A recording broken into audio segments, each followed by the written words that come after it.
Message, topic et partition. La mécanique de base. Objectif. Comprendre la structure de base de Kafka pour bien saisir comment les données sont organisées, stockées et consommées. 1. Message.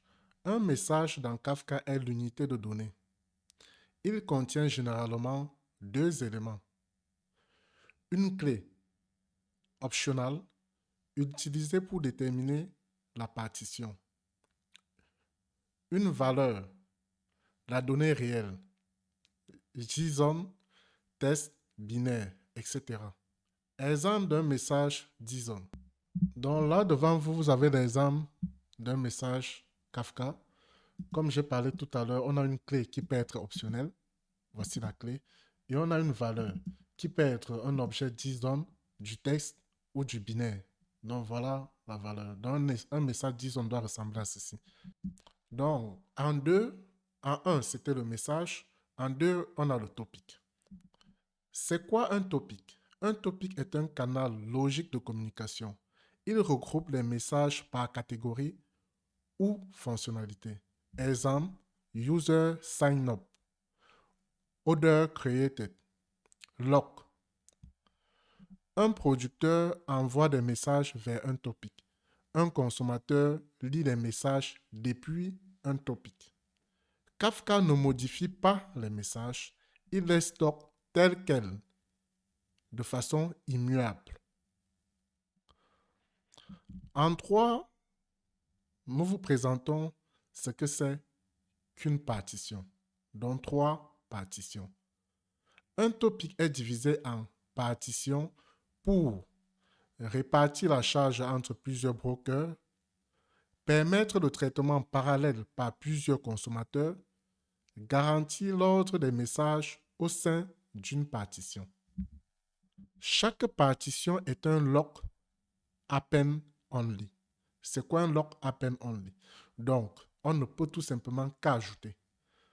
Je vous présente là à quoi ça ressemble.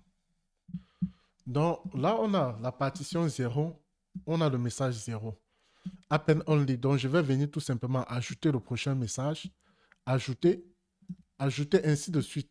Au fur et à mesure, je vais juste ajouter mes messages à la partition. Important, l'ordre des messages est garanti dans une même partition. Pas d'ordre global garanti entre plusieurs partitions. Donc l'ordre est uniquement garanti dans une même partition, mais globalement, entre plusieurs partitions, il n'y a pas d'ordre. Imagine un topic orders avec 3 partitions. Donc là, j'ai un topic orders avec 3 partitions. Là, devant vous, vous voyez bien partition 0, partition 1, partition 2. La partition 0 a message 1, message 4, message 7. Partition 1, message 2, message 5. Partition 2, message 3, message 6. Donc, chaque message est stocké dans une seule partition. Et chaque partition peut être répliquée pour tolérance aux pannes. Nous verrons cela en détail plus tard. En résumé, un message joue quel rôle? Unité de données. Un message, c'est une unité de données. Sujet, canal logique où les messages sont envoyés. Partition, sous-division d'un sujet pour la scalabilité. Bien sûr, ce que j'appelle sujet ici, c'est ce que nous avons appelé topic. Donc, je vais vous présenter maintenant pour illustrer une infographie. Donc, pour illustrer tout ce qu'on s'est dit, je vous présente à l'écran une infographie.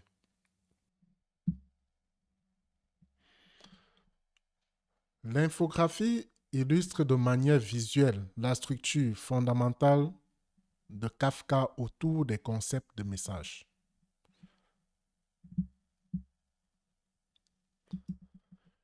Topic et partition, qui constituent les piliers de son architecture événementielle.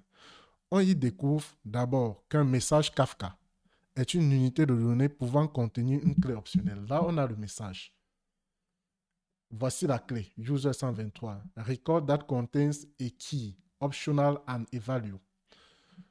Donc, la clé peut être optionnelle, une valeur qui est la donnée réelle. Cette clé joue un rôle stratégique, notamment pour le routage vers les partitions. Ensuite, le visuel met en évidence la notion de topic. Topic que nous avons ici. Présenté comme un canal logique qui regroupe les messages par type ou domaine fonctionnel. Par exemple, commande, utilisateur, log. Ce sont les producteurs qui envoient des messages vers les topics et les consommateurs qui les lisent. Kafka agit ici comme une mémoire distribuée, stockant les messages de façon immuable sans les modifier. Vous voyez là bien, on dit topic, catégorie where records are sent. L'élément le plus structurant est sans doute la partition. Nous avons la partition ici, qui permet de diviser un topic en plusieurs flux indépendants. Cela a plusieurs avantages. Répartition de charges sur les brokers Kafka, parallélisation du traitement par différents consommateurs et maintien de l'ordre des messages au sein d'une même partition. L'image utilise une représentation claire du topic orders divisé en 3, comme vous voyez. Partition. Chacune contenant une séquence de messages. Cette illustration montre bien que les messages sont répartis, souvent via leur clé, dans une seule partition, et que Kafka garantit l'ordre uniquement dans le cadre de cette partition. Donc, retenez bien, l'ordre est garanti uniquement dans le cas de la partition et non globalement entre les partitions. Enfin, cette image rappelle une notion essentielle. Bien que les partitions permettent un traitement massif et performant, il n'y a aucune garantie d'ordre global entre les partitions. Cette mécanique de base est la clé pour comprendre comment Kafka gère la scalabilité, la performance et la résilience des systèmes distribués.